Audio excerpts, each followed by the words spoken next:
Good morning, everyone, and welcome to our forestry webinar from the Community Assets team at Highlands and Islands Enterprise. We're coming to you today from a bit of a dreich Inverness. I'll take you through some housekeeping. All attendees are automatically muted, and if you've got any questions, you can ask them whenever you like on the questions box on the right-hand side. We'll be able to answer those in kind of a one-er at the end with a bit of a live Q&A session then. Speaking today, we've got John Hollingdale, who is the Chief Executive of Community Woodlands Association, Rebecca Carr, who is the Community Asset Transfer Manager with Forest Enterprise Scotland, and a name you might know, Tony Crosby, who's the Scottish Land Fund Operations Manager. To kick us off, I'm going to be handing over to John, and he's going to start us on talking about community woodland ownership and setting the scene, benefits and challenges, and the Community Woodlands Association. So, good morning, everybody. As Ailey said, I've been asked to set the scene, to be the warm-up act here. So I'm going to talk through three things, really. A general introduction to community woodlands, a bit more detail about the development process, how you go about setting up a community woodland, the key pieces of the jigsaw that you need to bring together, and a little bit about the acquisition process, although I know we've got Rebecca and Tony speaking after me who will go into that into a bit more detail. So introductions first. The organisation I work for is the Community Woodlands Association. We were established in 2003 as a charitable company. Some of their member groups are much older. The first community buyout in Scotland was at Whooplaw Woods in the Borders in 1987, and Stornoway Castleground Woodlands have been in community ownership since 1923. And we were set up by members with this mission to support them to achieve their aspirations and to represent and promote community woodlands to the wider world. And we do this in a range of ways. We give direct support, advice, assistance to groups, usually on the phone or by email, but we're very happy to go out and visit woodlands. When I started out as a forester, I probably didn't envisage I'd spend quite so much time sitting in front of a computer or on a phone. Much prefer to be out walking around in the woods. We do training, networking, information provision. The networking part of this is really important.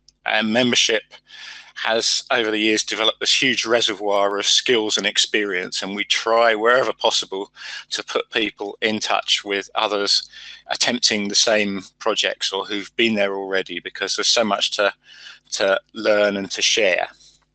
And we also engage with the policy and legislative processes, try and ensure that these work for communities and that community interests are taken into account when new grant schemes are devised, etc., etc.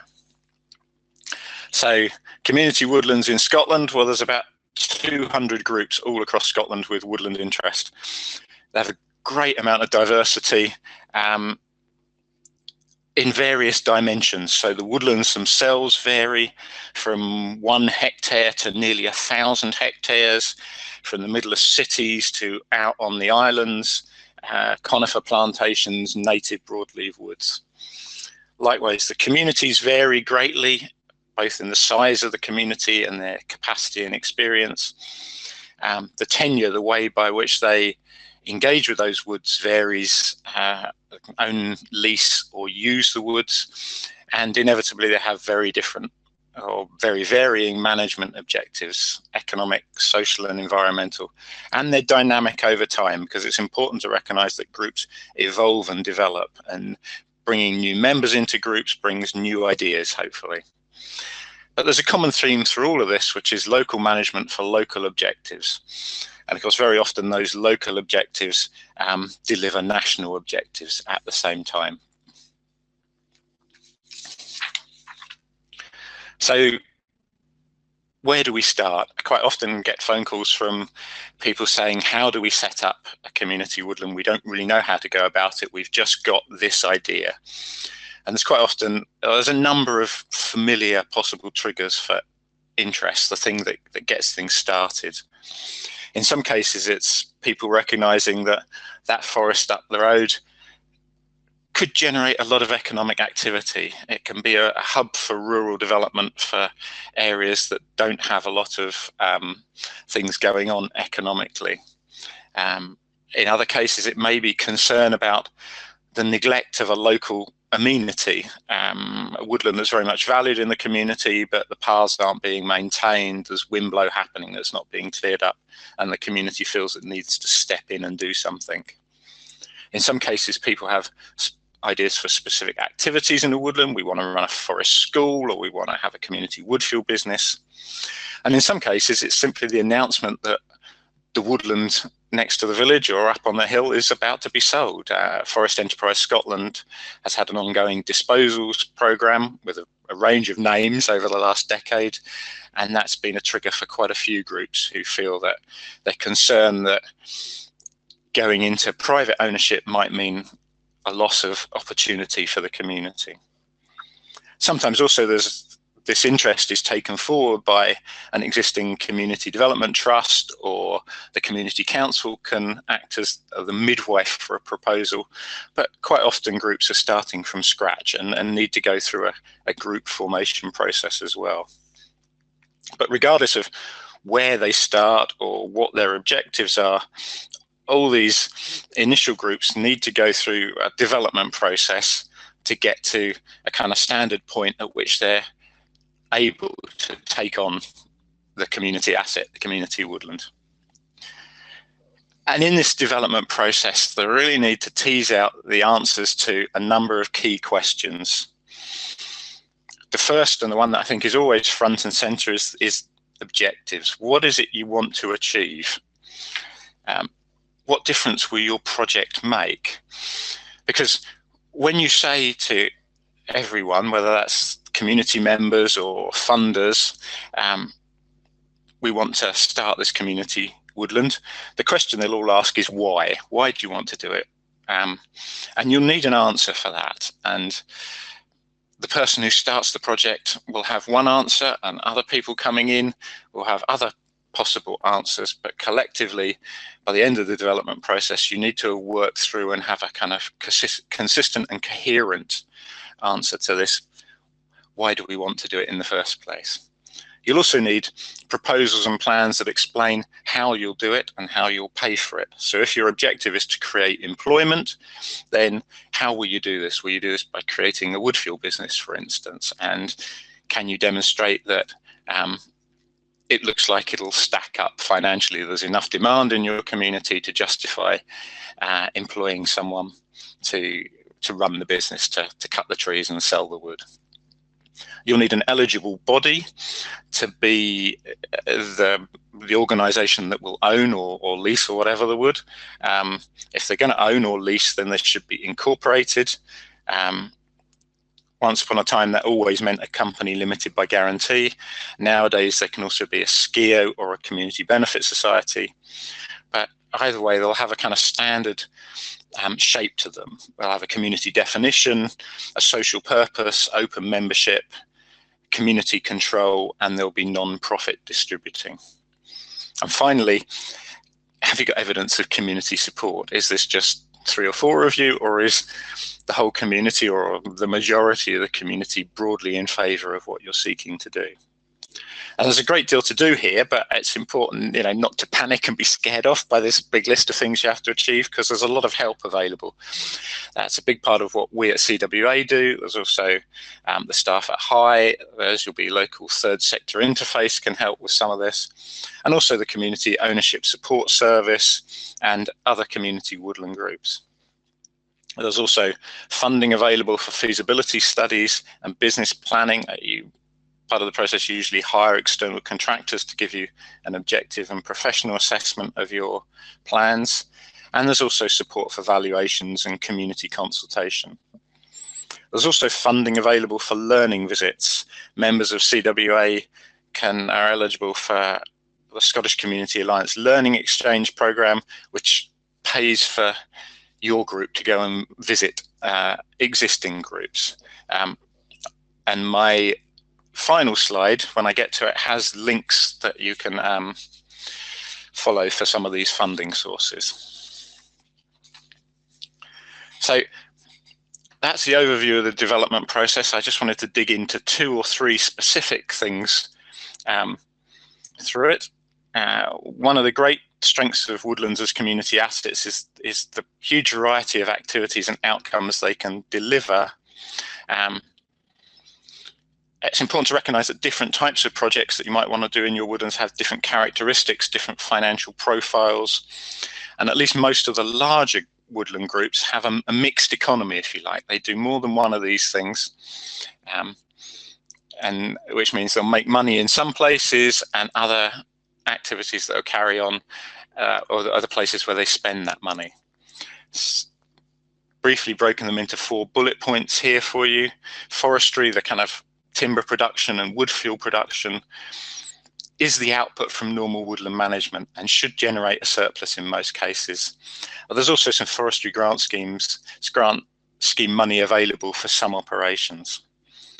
Recreation and biodiversity projects, on the other hand, tend to be grant dependent, but they're great opportunities for volunteer input. Recreation projects particularly can achieve a great deal relatively quickly. Doesn't take too long to put a new footpath in or put a new car park in, and that makes a great deal of difference for the community sense of ownership of the woodland. It's really important that the community can actually access the woodland for them to feel that it's theirs. Some groups have more detailed formal education and health projects. These tend to require contracts, service level agreements, etc., with local authorities or NHS, and they require much longer term investment in staff and facilities. Likewise, built development projects, they require capital investment. I'm talking about things like buildings, affordable housing, renewables, woodland burials here. Again, you need external professional contractors, but potential long-term returns. Now, these are a kind of, if you like, a palette of opportunities and activities that community woodlands can choose from. You obviously can't do everything everywhere, and in smaller woods, then you are likely to be more constrained about how many of them you can do. Most groups start with a mix of the first 2, the kind of timber production, if they have that sort of woodland, and recreation and biodiversity, and then they look to develop additional, more detailed projects in the long term. Another really important question that you have to settle in the development process is that of tenure. And I do realise that the seminar name here today is community ownership, but it is vital to be sure that purchase is the right option if that's the route you go down. Ownership has advantages and disadvantages, and one of the big advantages at the moment is that the Scottish Land Fund supports purchase and it doesn't support development funding for lease or use. But ownership isn't necessary for all objectives or the best option in all circumstances, and it may depend on what it is that you want to achieve. Again, your objectives should determine how you go forward. So lease or management agreement might be a better option if your objectives are particularly short term. So if you just want to get some trails fixed or carry out volunteer activities, maybe you can do that by arrangement with the landowner.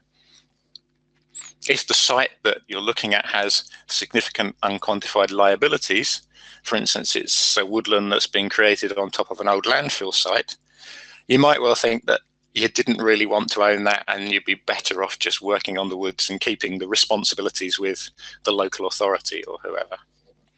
And also if your project has a very specific non-woodland focus. An example of this is there's a number of community groups who are developing hydro schemes on the National Forest estate, and they're doing that under a lease from the Forestry Commission. They're simply leasing the thin strip of land adjacent to the stream that they're putting the hydro scheme in. They don't really need to buy to make it happen. The other thing to consider, of course, it's easier to start with a management or agreement or a lease and then purchase in the future. You can't really do it the other way around, because in some cases purchase is the only thing that's available if the land's already on the market. But so you should always consider and make sure that you buy if you need to buy.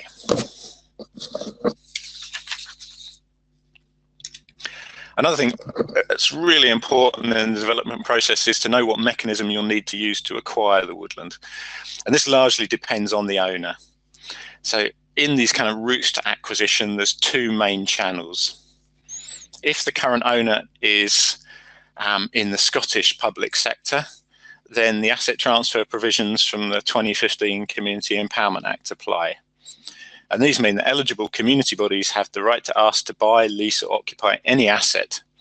And the public authority has to assess against specific criteria, and it has to agree to the request unless there's reasonable grounds for refusal.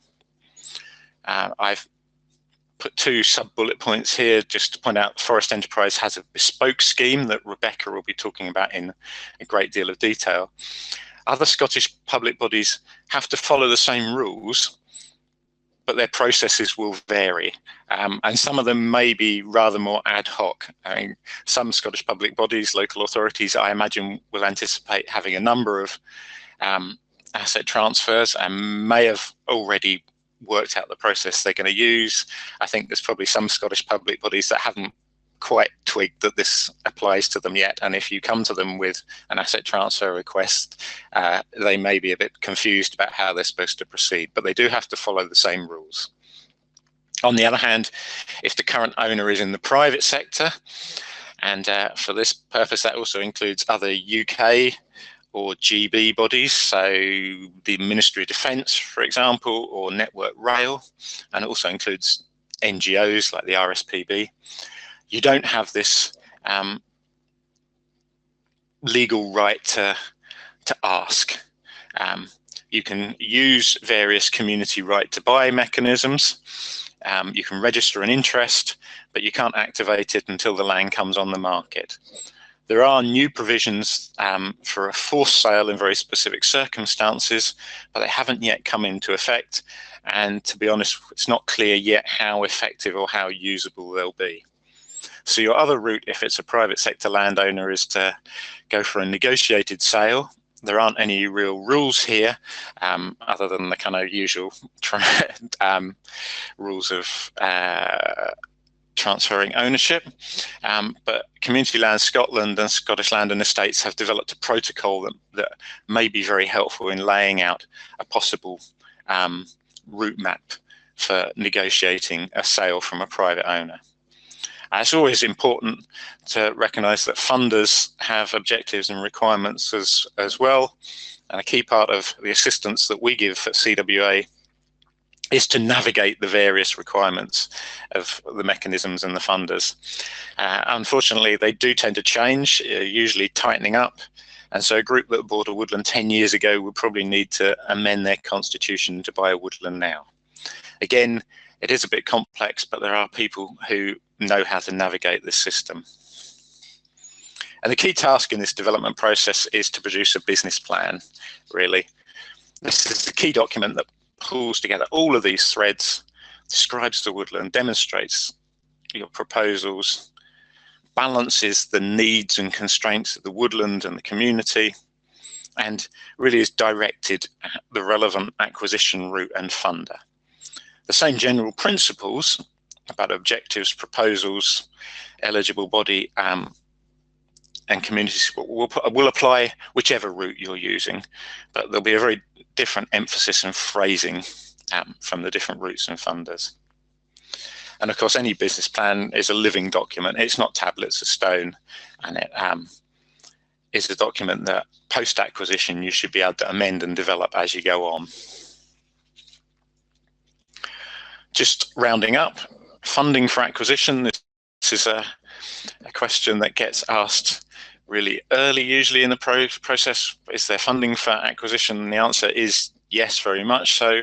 Don't want to say much about this because I know Tony's going to be talking about the Land Fund in detail, but Scottish Land Fund, which supports purchase and development and post-purchase revenue funding is available, is clearly a key funder.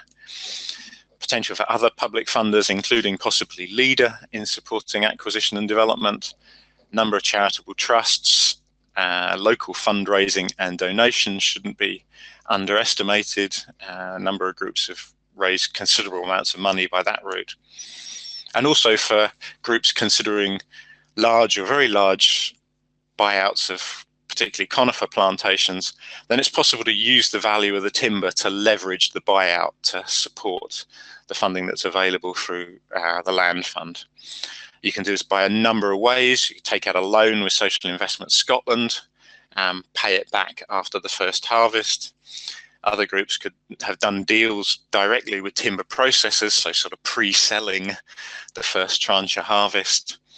Or in one case particular, the group leverage their buyout by leasing commercial stands to long-term investors. So they've given a long-term lease on a proportion of the forest, and that produced the money that enabled them to meet the purchase price. I said I'd give some links for funding. I say there's a great number of funders, but three that I think are particularly important. The Forestry Commission Scotland's Community Fund. This is relatively small amounts of money, but very easy to access, very useful in supporting groups in the early stages of setup. Scottish Land Fund, of course, Tony's going to be talking about this in great detail. And then finally, the Scottish Community Alliance's Community Learning Exchange, which is available to CWA members, which can help these kind of learning networking visits, going and seeing how other groups have done it, what they've achieved, and hopefully they can describe some of the pitfalls so that you don't make some of the same mistakes that they did. Finally, CCA Contacts, that's their website, my email address, and my colleague Chris Marsh, who lives on Skye and works particularly with groups in Argyll and the west of the Highlands. That's my final slide, so thank you very much. Thank you very much, John. We'll now be handing over to Rebecca, who's going to be taking us through the community asset transfer process from Forest Enterprise Scotland. Rebecca, do we have you? Yes, yep. Okay, well, as John said, I'll run through the specific bespoke scheme we have, the community asset transfer scheme for the National Forest Estate. What I'll do is I'll give you a little bit of background about the National Forest Estate first, and then talk through assets transfer, the specific requirements, how we are going to carry out an evaluation of requests, and how we'll make a decision on requests. I know that I go into a lot of detail, but actually it's just going to have to be a quick overview given the time we've got available. But there's a lot more guidance on our website, and obviously I'm very happy to talk to anybody in more detail about what I cover today. So just a quick background about the National Forest Estate. We manage over 657 hectares of land. Actually, around but 2/3 of that is woodland, and about 1/3 is open ground, which includes agricultural land, mountains, peat bogs, etc. And we also have quite a lot of buildings, our offices, visitor centres, other things like storage sheds, deer larders, which can sometimes be quite, you can get interest in those from community groups. All the information on the land as required under the Community Empowerment Act is available on a map-based register of land, which you can access through that website, our Community Asset Transfer Scheme website, which also has all the guidance and other information about the Community Asset Transfer Scheme. So, in terms of work we do with communities, this is all stuff that happens on the National Forest Estate, all those pictures. What John was saying about deciding whether you want to purchase, it's important to remember the National Forest Estate is public land, and apart from the general your Scottish Outdoor Access Code, which gives you rights of access to do all sorts of things on all land in Scotland, we also work closely with communities who want to do specific activities, and we have a whole number of agreements in place, including things like growing spaces, allotments, that sort of thing, heritage projects, railway projects, and woodland management, of course, and forest recreation. Previously, when it came for purchases and lease of land, we had the National Forest Land Scheme that ran for 10 years, from 2005 to 2016. A 41 sales totaling 17,000 hectares. So there were mainly community purchases, but also land for affordable housing, and some renewable leases as well. There's some that are working on getting their grid connection and so on at the moment. So that's really a picture of all the work that we have done and are doing with communities across Scotland. And like I say, this doesn't necessarily require you to own the land, but if you do want to own the land, I'll then go on to talk about the Community Asset Transfer Scheme and the requirements for that. Most of these slides are lifted from the guidance. You can get some of the diagrams that are in the pictures that are in the Community Asset Transfer Scheme guidance. What I thought I'd do is just talk very specifically about what information is required for a valid asset transfer request. This is now set out in the legislation. So before we can validate an asset transfer request from a community body, you need to put together all this. And John's talked a lot about the help that you can get in putting that together. So specifically information about your community body. So that's obviously basically your constitution. Given that we're mainly talking about practice and leave here, as John said, it has to be incorporated. There are two ways you can be eligible. You can either meet the requirements to be a community right to buy body, as updated in April 2016, or you can meet the requirements to be an assets transfer body. Those are the two options. Meeting the requirements to be an asset transfer body, I'm not going to go into it in detail because there's some very specific requirements related to some of the clauses that are in constitutions, and it's something you should certainly discuss with me at an early stage. We can't give legal advice, but we can advise you on the eligibility. Also worth checking with funders at an early stage as well, particularly if you're setting up a new community body. And also I am aware that it's not straightforward necessarily to amend the constitution if it doesn't meet the requirements, so the sooner that's done the better. And I'm very happy to speak to anybody about that. Information about the assets. Now, when it comes to national forest estate land, usually we will hold a lot of information. So some of it will be available online. For instance, we now put land management plans up online. So there'll be a lot of information that's available, maps, so on and so forth, and information you can access on the Forestry Commission website.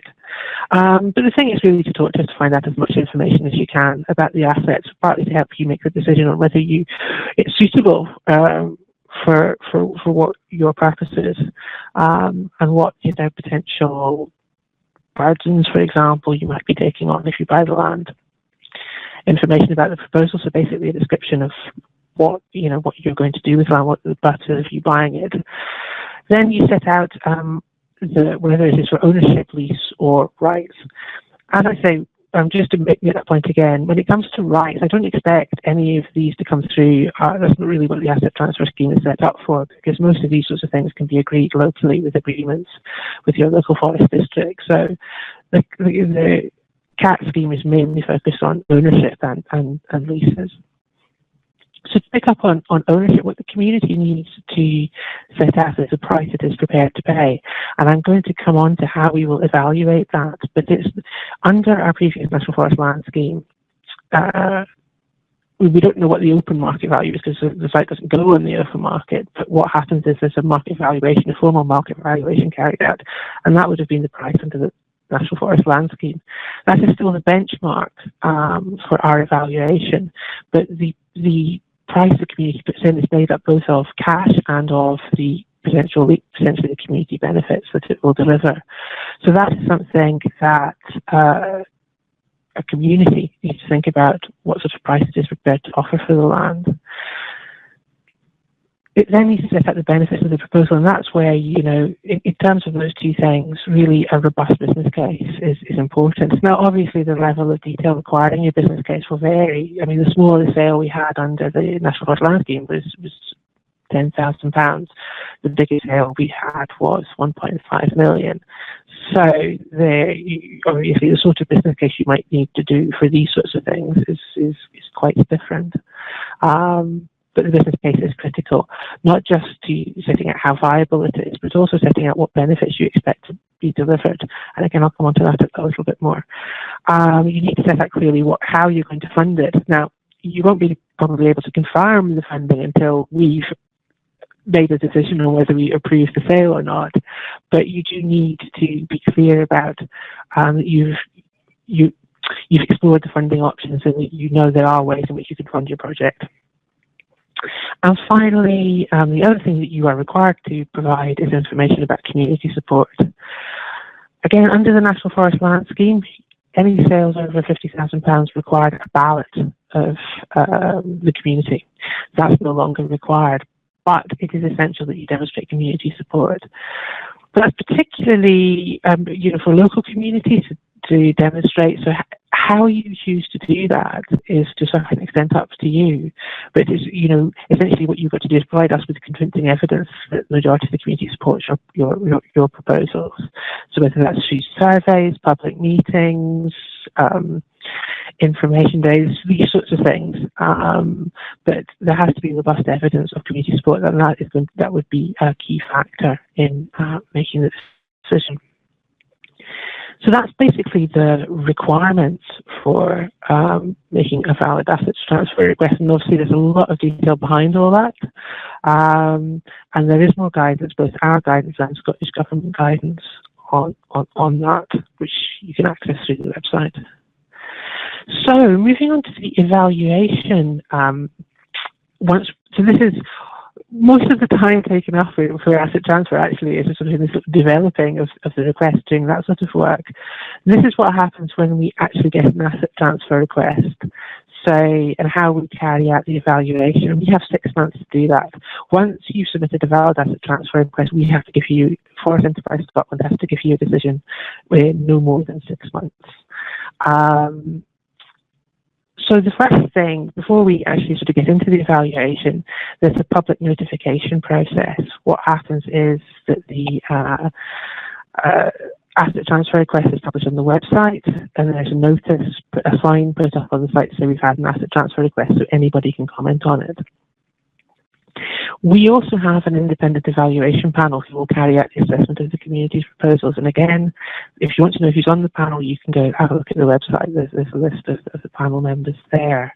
Broad range of expertise across community, environmental, forestry sectors. So there's a couple of months after the request where there's public notification period and an opportunity for the community to respond to that. All that information goes to the evaluation panel, who will then carry out an assessment of the evaluation of the asset transfer request. They will provide a report to us, and then the final decision, taking into account the prices being offered by the community and how the report from the evaluation panel to make our final decision and issue the decision notice. So just to focus on what is the actual evaluation and how that will help us make a decision.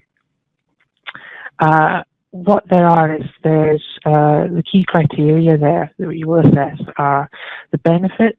So that is the benefits that you set out in your proposal for, these could include creation of jobs, more people accessing the forest, strengthening your community, a whole range of things that you might see as benefits. Essentially what John was saying about why are you doing this? What is it going to deliver for the community?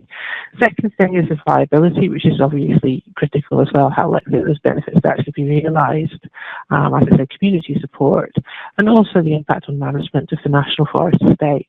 Now, in some cases it may be that we intend to sell land and use the income to buy more land to plant trees, which we're tasked to do by the Scottish Government. Or maybe it's not land that we were intending to sell, but a community wants to buy it, so we just need to look at whether that's going to impact on how we manage the rest of the National Forest estate. So essentially, this is the evaluation template, and I've almost deliberately kept the writing too small. You can download this and have a look at it later, but it's really, this sort of breaks down the criteria into a sort of evaluation score. Now, the thing is, in terms of making a decision, there's 2 steps to this. The first step is you'll see there's a sort of, it comes up with a slightly green scoring side. That in the first step, that's not terribly relevant. It's really identifying whether there are reasonable grounds for refusing the request.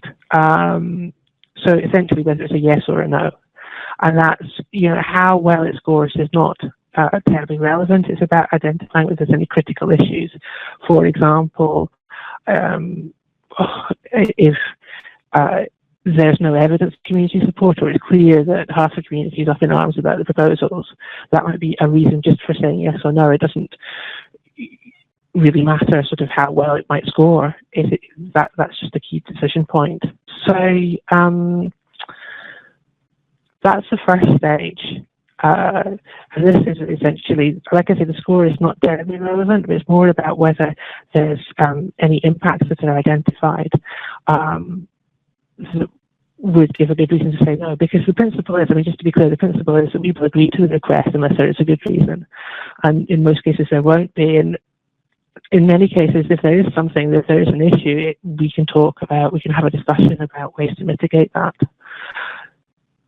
So assuming there aren't any problems, yes, absolutely the recommendation is to approve. So that's reasonably straightforward. We then get on to the scoring section of it, and what this relates to very specifically is the price the community is prepared to pay, and plus the benefits. So it's how we assess the level of public benefit, and therefore if the community has requested a discount from the market valuation. So the key criteria in this are primarily the benefits and the viability. Just what are the benefits, how likely they are to be delivered. These will make up the bulk of the score in terms of assessment of any discount requested by the community, or in terms of the price offered. Community support and the wider public benefit, the other two criteria I was talking about, management of the National Forest Estate. These are more likely to be the reasons for, where there might be problems if there's not community support, or it's going to impact on how we manage the National Forest Estate. They are a consideration in terms of scoring the benefits, but not a key one. There is a fifth criteria there, utilization. And this is to take account of the fact that, like I say, there's a huge range of scales of assets transfer from, it could be a hectare of land to hundreds of hectares. And we need to consider also whether the proposal is making best use of the land. I mean, you could do the same project on a hectare or 100 hectares. It's a question of, is that making best use of the overall asset that's been requested? So essentially, this takes us to the sort of stage 2 decision in Forest Enterprise Scotland to make a decision based on the project score and the table there says market value differential, but discount is probably the easier way to say that. So basically, just because the project has a low score doesn't mean to say the request will be refused, but it just means that there will be unlikely to be any discount to that. On the other hand, if it scores very highly, if it's going to deliver a huge amount of public benefits, obviously there may be a case for a significant discount on the market valuation. This is not an exact science. I realise it's not an exact science for communities. It's not an exact science for us. Each case is completely different. And essentially it's a learning process for everybody. We want to be as open and transparent as we can about how we score, evaluate, and make the decision. And we'll do that in dialogue with communities that put in the asset transfer request. So, as I said, it's a very quick run through, and I hope we've got enough time for questions.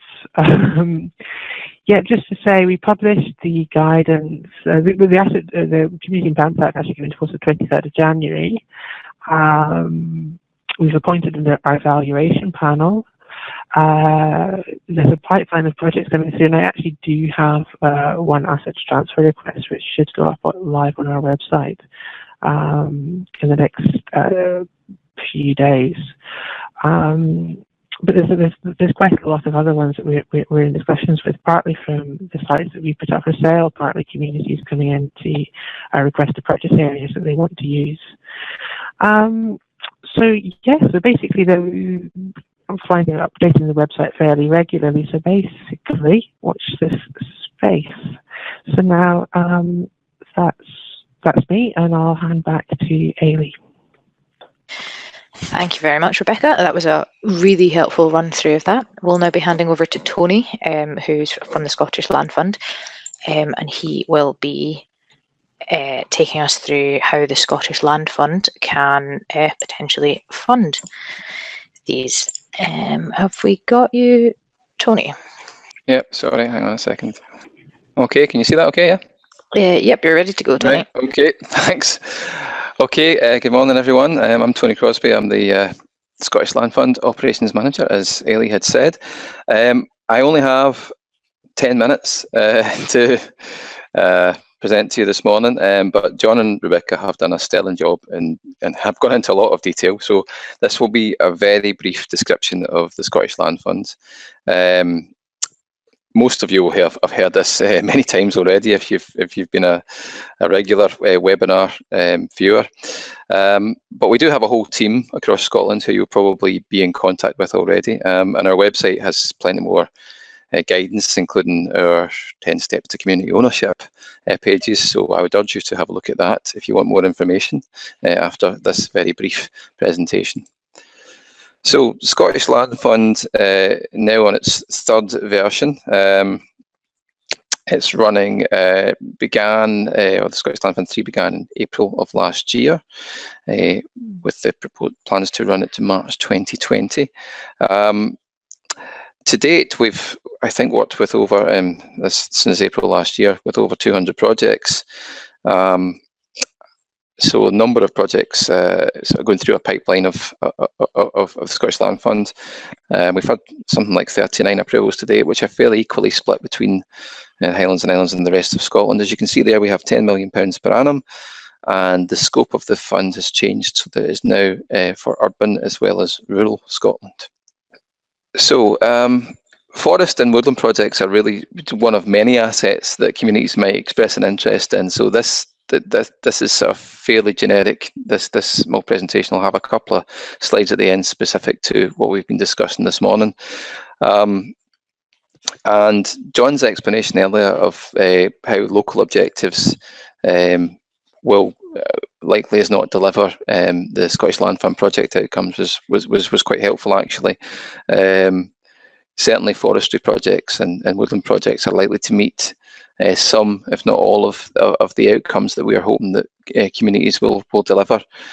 So, for example, here, where we talk about economic, environmental, or social development through the ownership of land and buildings, that could be around, employment in sort of timber or fuel businesses.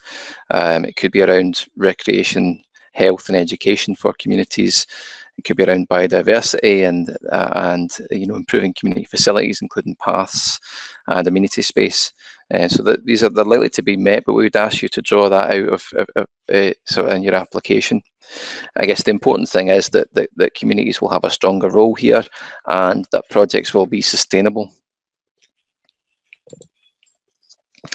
So the Land Fund itself is a two-stage process. Stage one, we can support you with the feasibility, and that's around information gathering, business planning. That's John went into quite a lot of detail around this. What would be useful to go into a business plan, so I won't repeat that. Evaluation, community consultation in particular, would be a useful activity at stage one. If successful, you would be invited to stage two, and at stage two we can award funding for the actual acquisition itself. I need to correct John here. Sorry, John. One of your slides sort of intimated, I think, that there might be post-acquisition development support within the Scottish Land Fund. We can only support groups with the actual acquisition itself, not post-acquisition development costs, although we can support some revenue funding costs. So, for example, we could pay for development work or for training and skills for staff, or some ongoing community consultation or events, but not actual post-acquisition development. And in terms of the grants themselves, they're based upon an independent valuation and not on the asking price of the vendor.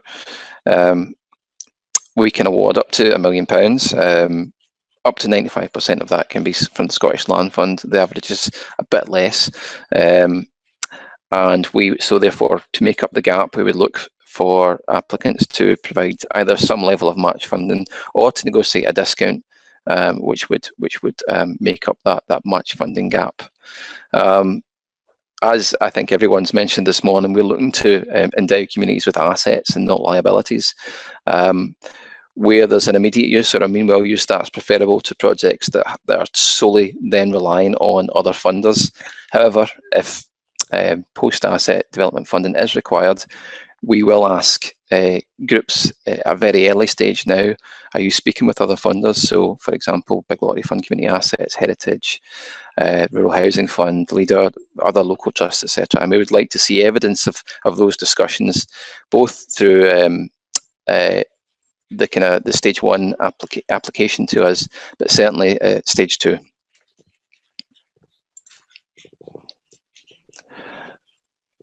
In terms of forestry projects, again, John really helpfully pointed out the couple of routes to acquisition here. For negotiated sales, obviously, where there's a private vendor or where there's an agreement with a vendor on a price, just proceed as usual through the normal Scottish Land Fund route. Where Scottish Land Fund's been asked to support acquisition, as Rebecca spoke about, we'd ask the applicant to inform us as early as possible that that's the preferred route, and obviously to discuss with Forest Enterprise Scotland to ensure the project meets the asset transfer eligibility requirements. So, in terms of a process for asset transfer, I've just kind of sort of pulled that out here because it's slightly different to the kind of sort of agreed negotiated sales routes. What we're asking for is that, obviously groups can apply to the Scottish Land Fund Stage 1 for feasibility costs to support these applications. Much of the required information is the same as Rebecca had pointed out in her presentation. We're asking for information about your community, about the asset in question, about the proposal and what those benefits would be to the community, about where you're going to secure post-acquisition funding, and about the level of community support that you have and that you would hope to explore further. If you're successful with us, you can work up your stage 2 application whilst submitting your asset transfer request. At that point, we'd very much welcome early drafts for discussion, but we would prefer that you didn't submit your full stage 2 application in advance of a decision notice. That's really so that we're not preempting any decision by Forest Enterprise Scotland. So, with that, sort of taking me up to around about 8.5, 9 minutes, I think at this point I'd quite like to hand back to Ailey for the Q&A to give you more opportunity to ask questions and for us to have a bit of discussion. Sorry, that was rather a whistle-stop tour, but as I said, I only had 10 minutes here, so Ailey, back over to you. Thank you. Not a problem. Thank you very much, Tony. So now we have all of our panel completely unmuted. And so you've heard a bit about the background to Community Woodlands, Community Woodlands Association. You've heard about some of the specific processes like CATs, and a bit about funding. So now the floor is completely open. You can ask any questions you like of any of the panel. And we've actually got a couple of questions in the question box already. So first up, I think, is directed straight to Rebecca. Rebecca, do you have any dates set in stone? So are there any dates fixed for the evaluation panels and things like that? I do have to obviously schedule evaluation panel meetings, but to be clear, there's not deadlines. Communities have the right to put in an asset transfer request whenever they like, basically. So we have to manage that process, essentially. Depending on the timing of the evaluation panel, it may sort of affect just quite when we make a decision. But yeah, basically, the community can put in an application at any time, and we have 6 months to give the decision notice. Okay, doke, excellent. I think that answers the question quite happily. We've got a question for John as well. John, as someone who's kind of been around for a fair amount of time in the process and in the Community Woodlands, what's your top tip for a community who's just starting out? Probably take your time about it. Don't feel that you have to be rushed into things. because there is always more time than you think. I think, there's a lot to do, but don't panic and take your time. Ask the people who've been there before. That's about 3 or 4 different top tips, I guess. Sorry. Okay, so communication and timing. Could I just add that one of our top tips is to speak to the Community Woodlands Association, because it's really good to speak to people who've done this before. That's I think, very helpful. Okie doke, fantastic. Okay, Rebecca, has the process been open long enough? Do you have a kind of most common mistake made during your process, or a kind of an obvious pitfall that a lot of people fall into? Well, one of the things we've been finding is the eligibility, actually, because it's new legislation, and it does mean that for existing groups, that can cause one or two problems. For new groups, there are the model documents. Scottish Government has model documents on their website for companies limited by guarantee and skiers, I think. So we'd recommend that people follow those. Apart from that, not really. We've only had the first assets transfer request so far, so I'm sure there will be lots of lessons to learn. So lessons learned to be determined. I think the other thing is talk to us as soon as possible. So there's a way before you're going to get your asset transfer request in, so that we can give you all the information you need, advise you if there's any issues with the land that you're looking at. We need to go sort of check our records, all these sorts of things. So the sooner you talk to us and keep talking to us as the process goes along, we're very happy to do that. Okay, doke, thank you very much. And John, more generally, what do you think the other kind of general pitfalls can be? I don't know. There's so many things where people worry that things will go wrong, and in practice they often don't. I think probably rushing ahead, not taking the community with you, has been the biggest kind of generic problem for community woodland groups that have got into trouble, where a small group of people get carried away with an idea and don't have everybody else on board, or don't do enough to bring all sections of the community on board. I think that's probably the biggest potential pitfall. Obviously, you could imagine loads of practical things going wrong, but in practice, that hasn't been the issue for most groups. Okay, doke. Staying on John, the next question is asking you about the difference between the business plan and the forest plan. Is the latter more focused on the woodland and its condition and uses? Yeah, so a woodland management plan is a very specific document, and to some extent your business plan that you provide at the acquisition point is a more all-encompassing document. It will include elements of the woodland management plan, but it may not be. In fact, it almost certainly won't be the final version of the woodland management plan. And the reason for this is a bit of kind of bureaucratic, not lining up process. So in order to access the forestry grant scheme, you need to have an approved woodland management plan, but you can't really get your approval from the Forestry Commission until you are already the owner or the lessee of the woodland. And depending on the nature and size of the woodland, you have to put your woodland management plan has to be in a very specific format. So if it's your woodland's over 100 hectares, you need to have what's called a long-term forest plan, and that has to have a big scoping process before approval. Or if you're an urban woodland, in other words, if you're close to urban centre of more than 2,000 people, then you need an urban woodland management plan, which is a different type of template. So technically you can't really produce a final woodland management plan before you acquire the land anyway. What you do is effectively create a draft, and then that becomes a subset of a business plan, which has a much wider set of information in it. Okay, doke. Thank you very much. Again, on you, there's another question. So this is a group who are about to start the consultation process, and you mentioned having very clear objectives.